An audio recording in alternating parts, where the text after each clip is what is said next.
Ferrari at breakfast on LBC. Call 0345 6060 973. It's 9 minutes before 8 the time. Now, as we said right at the top of the show, it is the travel story that's dominating the news agenda today. If we turn to the headlines, so there does seem to be a degree of confusion. While the Daily Mirror and the Daily Mirror say 2 jabs and go, Hol's Joy or Holiday Islands, here we come. Other newspapers sound notes of caution. EU threat to thwart holidays.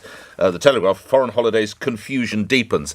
Let's put some of those points to Transport Secretary and obviously Conservative MP Grant Shapps, who joins me now. Good to see you again, Mr. Shapps. I trust you and your family are well. Can you clear up this confusion then? Obviously, we know what the UK is doing, but it's the receiving end as well. We have to look at countries in Europe. Morning to you. Morning. Yeah, no, we obviously don't have control over what the countries in Europe are doing, but I think what we'll find is countries who have got on with the vaccination programme, like Malta, will be very pleased to see British tourists and visitors.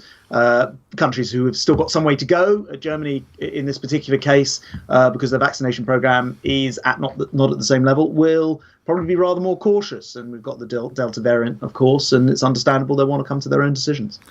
How real is the possibility that Angela Merkel, Emmanuel Macron, might impose restrictions on Brits?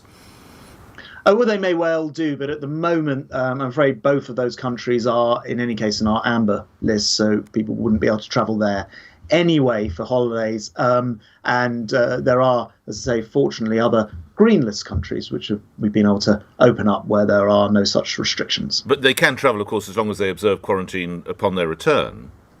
We do. They can. We say don't go there for holidays. That's what the green list is for. There may be people who need to, in extreme cases, visit countries for reasons unrelated to holidays, perhaps a sick relative or something like that. But we don't generally don't encourage travel outside of the green list, as you know. The tests that are required to permit foreign travel, you may be aware, and I've heard from some listeners, seem prohibitively expensive in this country. I am told it's circa £450 per head, which is a heck of money to add. I appreciate that we're not going on holiday. I get all of that. It might be, but they're so much more expensive than European countries. Why? Yeah, I don't urge you. Actually, I think we were talking a couple of months ago, and I very much shared the concern about the cost of the test. We have done a lot of work with the private testing sector, which is where you have to go for these tests. We don't use the NHS tests. You can't go away and then use an NHS test and trace facility. So you've got to buy those tests privately, and it has driven down the price. We've brought in hundreds of new providers. So there are now 400 government-approved providers. You'll find those on gov.uk. And that site also enables you to filter and then list by price. I was having a look through yesterday. Quite a lot of providers are around the £50 level now. So yes, there are additional costs. I'm afraid that's the upshot of having a pandemic that the world is living through. But we've seen the very high costs go. And where there are higher cost providers, they tend to be because they're adding an additional service. For example, they come to your home and do the tests in those cases. So we split those off into the higher level of service that probably won't be for everyone.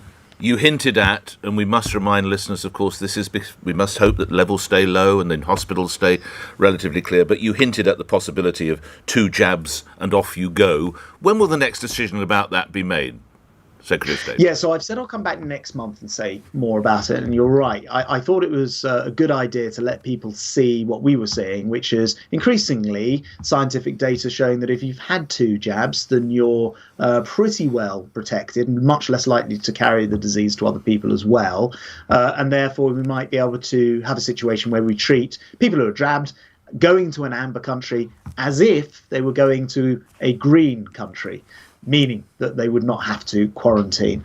But there are quite a lot of things we need to sort out before we can do that. What would happen with children, for example, and the Joint Committee for Vaccines and Immunisation have yet to opine on whether children should be able to get vaccines or not. What happens because not everybody can get a vaccine? How do you treat people who didn't get their vaccine in the UK? Yes. And therefore you don't have evidence of it. So there are a lot of things that we're working through still, and I'll come back next month and be able to say more about that. And when you say, obviously I don't need to remind you, next month is July, the classic holiday season for Brits with if they have children is August. Obviously every day is precious to them. Early July, mid-July, when, Secretary of State, in July? Yeah, look, I want to be completely upfront and say that we're still waiting. You always are, Mr. Shapps. That's very kind of you to say, but we're still waiting for quite a bit of scientific data to come in, and the ramifications of decisions which have yet to be made, like what happens to vaccinating children. I can say with certainty, none of this will be before the 19th of July. That's the terminus date, as the Prime Minister describes it, for what happens domestically, and then we'll be looking at a phased approach probably. If you are vaccinated in the UK, then you can download the NHS app, and then you can use that to demonstrate. This is available right now. You can go to the NHS app, not the one that you use when you go into a bar or restaurant, but the actual NHS app that links to your records, and it will show your vaccine certificate if you've been vaccinated. So we can do those sorts of things possibly earlier, and we're having to look at how we treat people who've been vaccinated overseas and coming here. So sorry not to have all the answers today, but I did just think it was right, since we're starting to have these discussions with the scientists and other ministers, that we gave people an indication of where we are looking, and I'll be able to come back more about on that before the 19th. Last couple of things. One day prior to the Prime Minister's terminus date is the British Grand Prix, which has now got to the green light. 140,000 people. Obviously, people will seek to come from overseas. They won't be in a bubble. How is that to be handled? Yeah, I haven't seen the plans for this yet. We have had this experimental programme of public events. The ERP, that have been going on now. Yeah, that's right. And we've been able to test people before they go to the event, and then do follow-up tests. And actually, the results have been very good, and particularly where the events are outdoors. But we're seeing very good results. But why hasn't the data been released through the ERP on the Brits or the FA Cup or the Download Festival? Why haven't we seen that? And what do you make of Lord Lloyd Webber seeking to sue the government over this? Yeah, I haven't seen I don't know why. It's not my direct area, so I haven't seen the full range of data. I'm sure it'll be published in due course. I imagine they're still crunching it. It's most likely. But people will seek to travel to the UK for the Euros semis and the Euro final. Wouldn't the Secretary of State of your job want to say, OK, how have these programmes gone if we're going to bring in 180,000 people to watch some football? But bear in mind that people can't just come here to watch the footy. We're not back in that world yet, I'm afraid. It would be lovely if we were. So where people do come, it's on a special programme. They're having to sign specific agreements to be tested each day and only go to the football. So I'm afraid we're not back at the kind of old world where we could just come and go, which is lovely, and we want to get back there quite yet. One of your colleagues, Rishi Sunak, can't wait to ditch his mask once it's legal. Do you concur? Oh, well, I think we can't. All of us can't wait to get out of this all the restrictions of coronavirus. But the government's carrying out a number of different pieces of work on this to look at what should happen to what are called the non-pharmaceutical interventions, or NPIs. So those are everything apart from the vaccinations, so social distancing, wearing face masks and the like. And we're going to report on that before the 19th of July and plot out the way forward with regard to whether people will need to continue to distance or wear masks in different circumstances and situations, like public transport, for example. So generically, of course, everyone's looking forward to being able to ditch the mask. Right. But I want to follow the science, so I'm going to wait for that report first. You won't have to wait long for an LBC exclusive, Mr. Shapps, about a presentation TfL gave road safety experts, or will give them next week, in which they blame the James Bond and the Simpsons for a culture that causes dangerous driving and portrays it as being entertaining or attractive. When you look at the money that Sadiq Khan and TfL need to keep London's transport network going, the money that you and your colleagues have bailed them out, should they be spending it on presentations about the Simpsons? I haven't seen that actually yet, and you're right about the money. It's cost us £4 billion of taxpayers' money to bail out Sadiq Khan's TfL so far.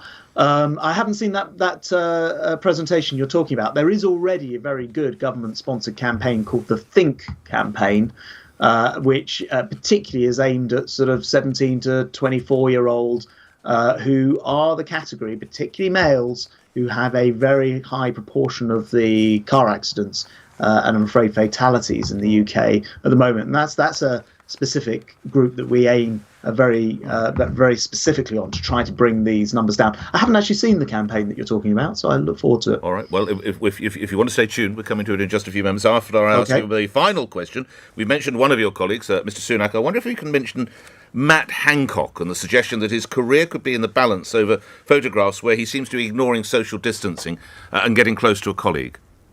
Well, I as ever with private. Don't tell me you've not seen this, Mr. Shapps. I have seen the photo, but as ever with private. What's your matters, reaction to the photograph, Mr. Shapps? Avoid commenting on other people's personal lives, and I think I'll stick with that tradition here. I'm just saying, should the Secretary of State for Health be ignoring social distancing and wearing a mask in that fashion? Well, I'm quite sure that whatever the rules were at the time were followed. Wow! Which was if more those recent. are the rules, I want to work where you work. This is phenomenal, Mr. Shapps. Well, you'll recall that there was a point at which social distancing rules were changed. But look, as I say, I don't want to comment on somebody else's private life. That is for them. I'm more interested in the job that everybody does in their own portfolios. Me as Transport, him as as health secretary. Current health secretary. Okay, so Transport Secretary Grant Shapps, thank you for your time today, appearing here on LBC. 2 minutes after 8 news. Simon Conway. On your radio, on Global Player, and Play LBC. leading Britain's conversation. This is LBC. From Global's newsroom at 8 o'clock, leaders in the travel industry say the latest easing of restrictions on holidays won't be enough to save the sector this summer. Destinations added to the quarantine-free green list include Spain's Balearic Islands, Malta, Madeira and parts of the Caribbean. But almost all of them are on a new watch list, meaning they could change to amber. Travel journalist Simon Calder says the sector is desperate for a wider reopening. People are piling in to book these things, but the travel industry says, where's Greece, where's Italy, where's France, where's the rest of Spain, where's the Canaries, where's Croatia, and crucially, of course, where's the US? This doesn't make a summer. It throws out a few more crumbs to the travel industry. The government also says it plans to allow fully vaccinated people to avoid quarantine if they're returning from amber list countries, but that won't happen until later in the summer. The Mayor of London, Sadiq Khan, says it's inexplicable that the government hasn't